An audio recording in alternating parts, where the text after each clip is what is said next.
Good morning. This is Katina Broadwater, and welcome to Market Talk with Broadwater-Toole Realty. Today, I bring you someone that I have known for a very long time, and he is actually president of the Aiken Chamber.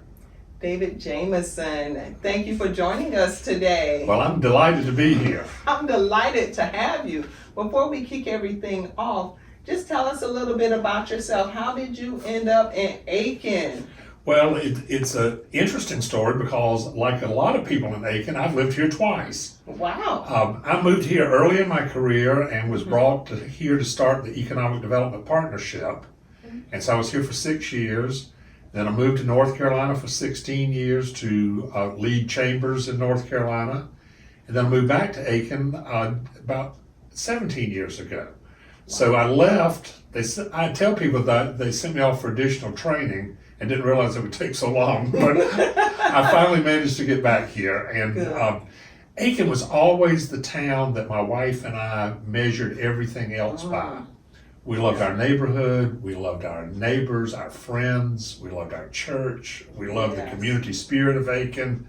And so when we got the opportunity to come back, even though we had never, that was not in our plan, it's what got us back here, and we couldn't be any happier. Good deal.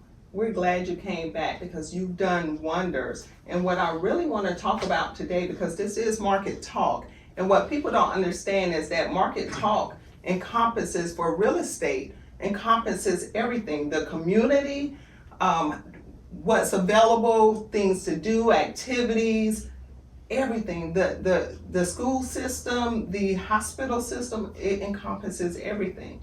So you're in the middle and you're in the cusp of all of that.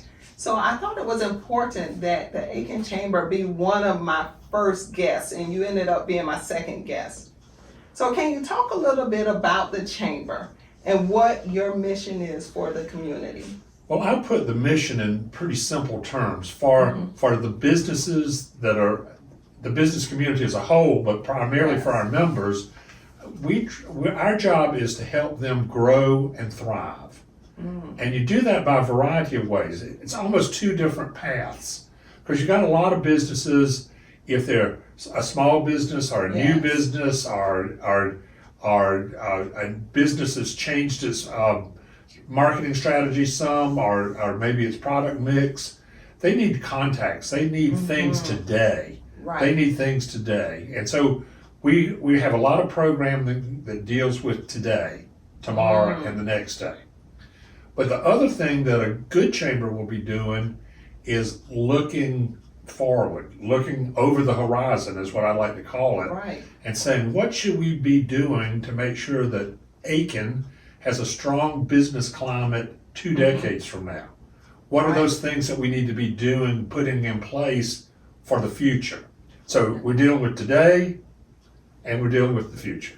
You know, that's so full circle for me because I met you at UPS. Yes. And UPS had just come to the community. And I believe the Chamber was one of the first ones that came arms wide open. Welcome to our area. This is what our area is about. This is the culture that we live in here, and we want to bring you into it. When new businesses come to the area, how do you engage them? Well, we engage in a variety of ways, like you're saying. First of all, we want to know who they are and what their product is, because sometimes the business name isn't very clear to the consumer what it is. And so we want to know that. We have different ways and different events that they can engage in. It's like a smorgasbord. You need this, they need that. Here's what we have.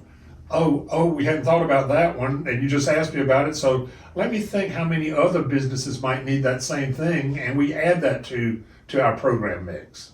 That's important because I stepped out a little bit away from UPS to branch off into real estate, and I've been in real estate 16 years now, and the Chamber was one of the first ones came knocking on Broadwater-Toole Realty's door and said, hey, this is what we have. This is what you need to grow.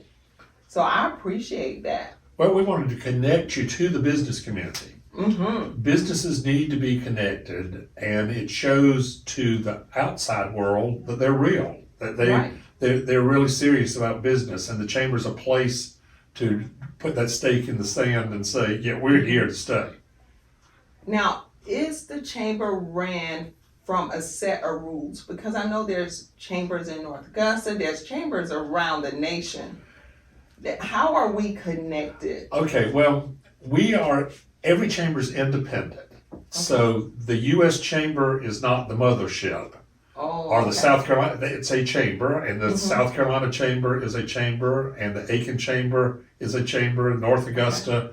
I say we're more like Baptist churches. Each one of them runs a little bit differently. Right. And so I think chambers take on the culture and personality of the community that they serve. And so they might be focused in different directions, have different missions, and have different outlooks, and I guess we all get to the same ends, but we use different means to get there. Absolutely. So Aiken Chamber stands out to me because I live in Aiken. Now I've always lived in Aiken. I call myself an Aikenite, but I'm just born and raised here and don't want to leave. What awards or recognitions does the Aiken Chamber have amongst the national chambers? Well, I'll be more than happy to brag about that because the U.S. Chamber of Commerce has an accreditation process. Okay. And chambers can voluntarily participate in that. We have, and they rate chambers with 1 star through 5 stars, with 5 stars being the best. For the last 15 years, we have been rated with 5 stars. So we are a 5-star chamber.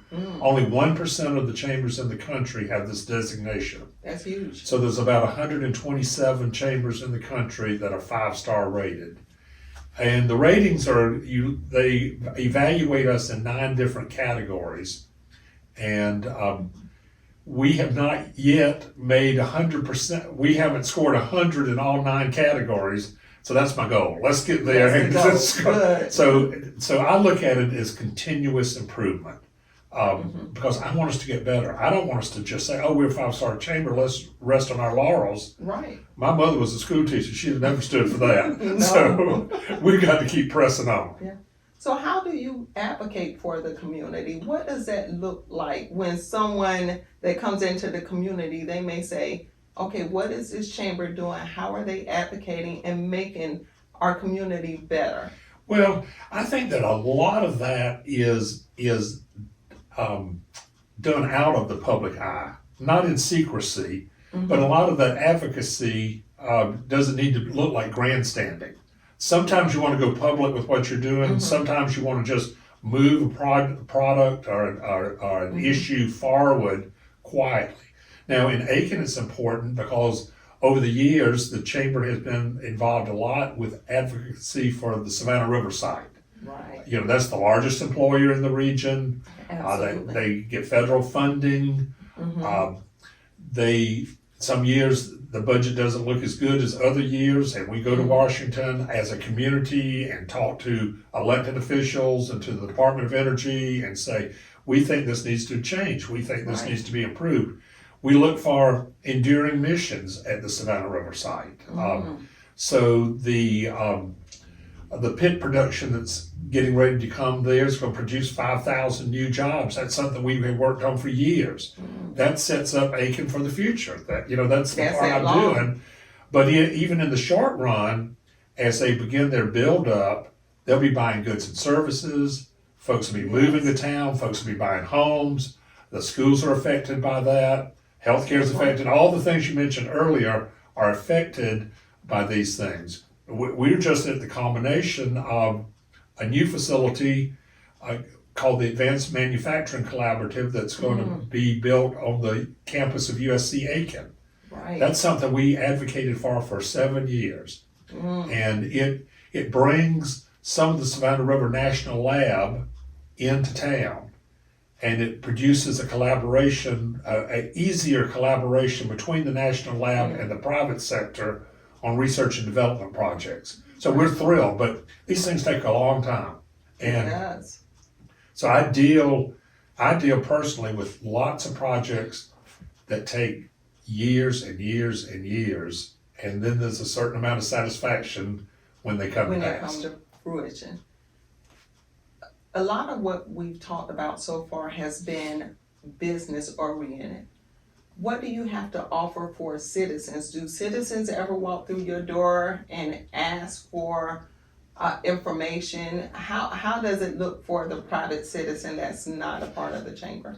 Well, we have a lot of folks, a lot of people that are exploring the possibility of moving to Aiken certainly walk in our lobby.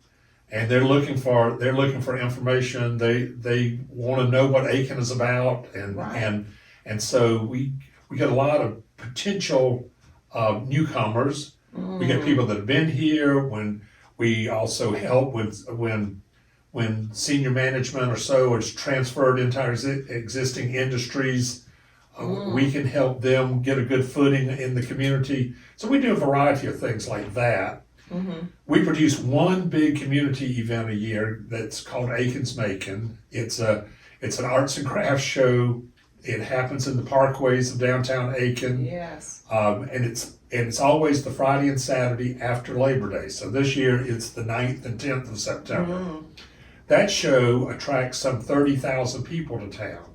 And what we found out is that a lot of the restaurants and businesses also are greatly positively impacted by people who come to Aiken's Making, but then start looking at the rest of Aiken and saying, oh, I hadn't seen this shop before, I hadn't eaten in that restaurant, and so it has a ripple effect. Yeah.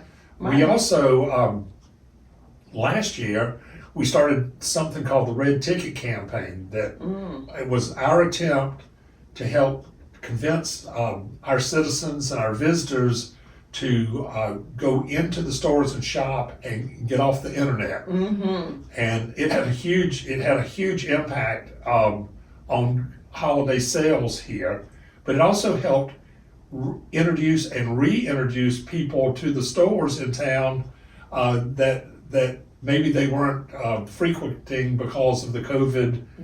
And so we got people back in the stores. We need people in the stores, and so that was a I'd say that's a plus for the consumer and for the store owner.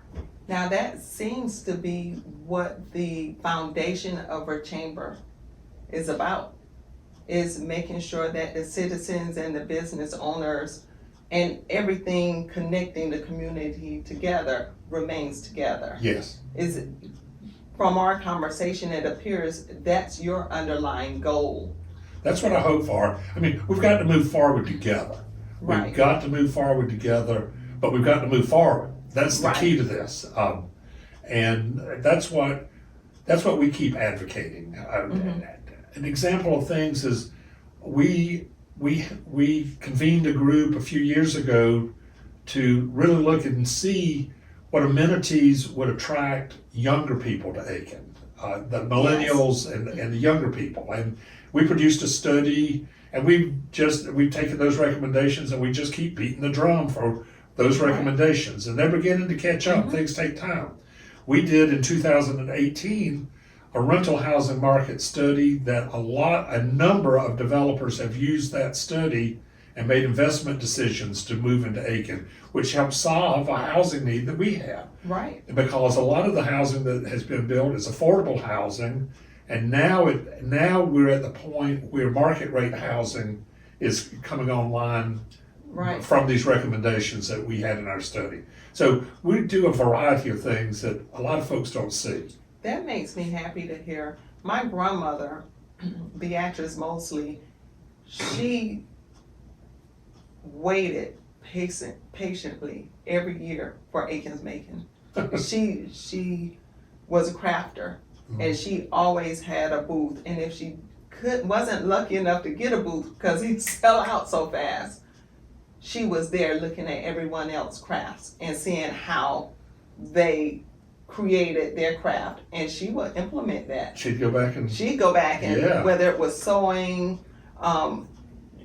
crafting with wood or whatever the case, she made sure that she stayed on the cusp of learning those types of things. That was one of my best memories of her in H&H. Well, I tell you, Aiken's Macon is unusual because it's one of the Yes. few jewelry shows that are left in the country. A crafter has to submit an application. Yes. It's reviewed. It's scored. And sometimes a crafter can be in the show for 5 or 6 years and then not get invited the 7th year. Right. And that's because other crafters in that same field are producing a better product. So Right. the quality of the show increases every year. And some people say, oh, I've been to Aiken's Macon, I don't need to go again.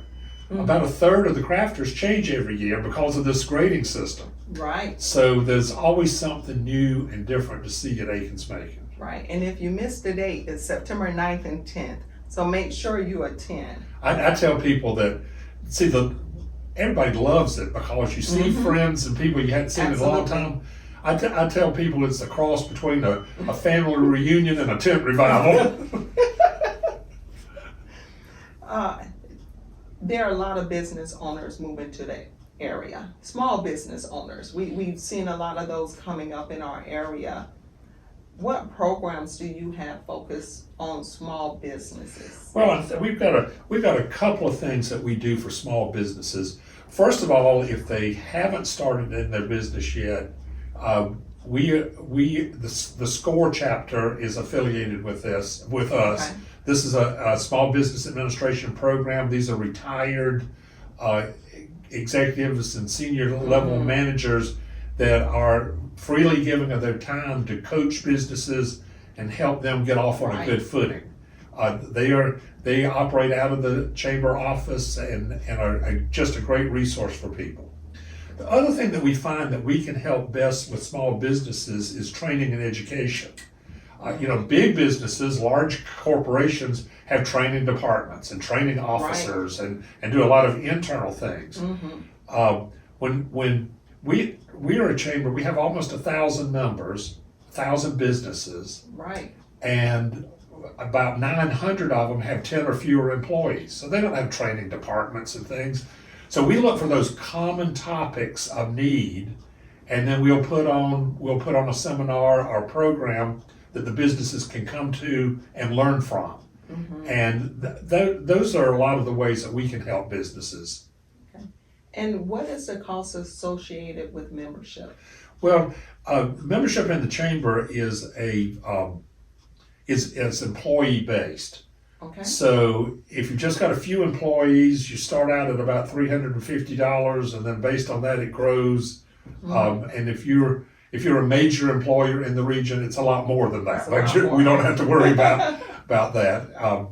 And then on top of that, there's marketing opportunities. Some people call it sponsorships, but that's when companies are trying to keep their name in front of people. Right. And they use that chamber as the connector. They use our chamber as the connector to advertise or publicize what they're doing in the community. And so it's I tell people if they think they're going to join the chamber and they're guaranteed business success just by joining, they've joined for the wrong reason. Right. Once you get in, you got to work it. You have to work it. And to work it is what makes things successful. Absolutely. Now, does the chamber track market data? I know you touched on it earlier today, and you stated you've done some market studies. Do you continually track it? Ours is a little bit different, I think, than maybe the question, but we look at a lot of data. We look at data that we think that our members would benefit by knowing, and then we will republish some of that. We repackage it and republish it. For the last couple of years, the most interesting data that we have followed, and we follow it monthly, is the statistics about residential home sales and how this market has exploded. That has been very interesting for us to follow. We look for trends.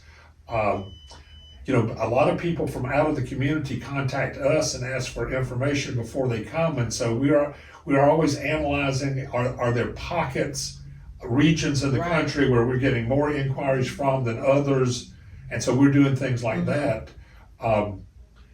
And then when the U.S. Army Cyber Command was planning its move to Fort Gordon, which is only about 40 miles from here, they knew about 2 years in advance that they were going to move, and most of the people that were going to move here were moving from the Washington, D.C. market. Yeah. So we actually put a geofence around Washington, D.C. so that when people Googled various things, they got an ad about Aiken. So we wanted to introduce ourselves to Aiken, Right. which helps the realtors, which helps everybody else if those people decide to move here. Yeah. And I know you have a directory where all of your members is in one place. All of our members are listed in our directory. That's an annual publication called Welcome Aiken. It's also our newcomer's guide, and the directory is there. All of our members are on our website, and we pride ourselves. We pride ourselves in knowing that we have the best business database in Aiken County. Oh man, that's a lot, and because that's a one-stop shop for you, for the customer, for the citizens. Yes. And I think this will really be the last question I have for you. And do we have any private citizens that join the chamber? Every once in a while, a citizen, somebody will come and say, I was engaged in a chamber when I was working, but now I'm retired and I'd like to be part of what you're doing. So we see that happen. We see some people, it's not many, but people that want to be engaged do come in sometimes and say, I'd like to have a membership. Right. I'd just like to be part of the business community. And Yes. so they are very welcomed in our organization. Because your networking events are top tier. You can meet anyone from any walk of life at your networking events. And there's 2 that you hold continuously, monthly. Yes. We have something called First Friday Means Business. Obviously, it's on the first Friday of the month. That has a business-focused speaker. And we started something 16 years ago where everybody that's in the room, we pass the microphone around, Yes. and everybody in the room introduces themselves. Well, let me tell you, that is very effective because you can put names and faces. Yes. And when our actual breakfast concludes, people stay in that room and make contacts for another 30 to 45 minutes because they've seen you and they want to meet you. Right. And they've seen him or her, and there's a lot of contacts made at First Friday Means Business. And then we have something called Business After Hours. Yeah. It's a little more social. It's at a host business, and that gets people into that host business. They can show off their goods and services. Yes. It's a lot more casual and it's a lot more social, but a good networker can make hay in that kind of environment. Right. So what I heard is bring your business cards. Bring your business cards, bring something interesting about yourself, quick engagement, talk to somebody 5 or 6 minutes. Yes. Don't try to close a sale, but open a door. Oh, man. So that you can get back and get in to see them. I met Harry or Jane or Sue Right. at Business After Hours, and I need an appointment now. Right. Remember meeting me at Business After Hours? And don't forget your name when that mic stops at you. That's exactly right. We have some stage fright sometimes. Yes, we do. So how can someone reach you? What is your last comments that we may not have been able to hit on during the conversation, but you want to make sure you hit on before you leave the conversation? Well, we have a website, akenchamber.net, and that's one great contact. Our telephone is 803-641-1111. That's the other way to reach us, or you can walk into our building, 121 Richland Avenue East. And, I think this goes along with what you're saying, but we hear this all the time, and we really believe this in Aiken, and that is, if you're lucky enough to live in Aiken, you're lucky enough. And there you have it, everybody. Market Talk with BTR episode 2 in the books with David Jameson with the Aiken Chamber. Thank you so much, David. Well, thank you for asking me.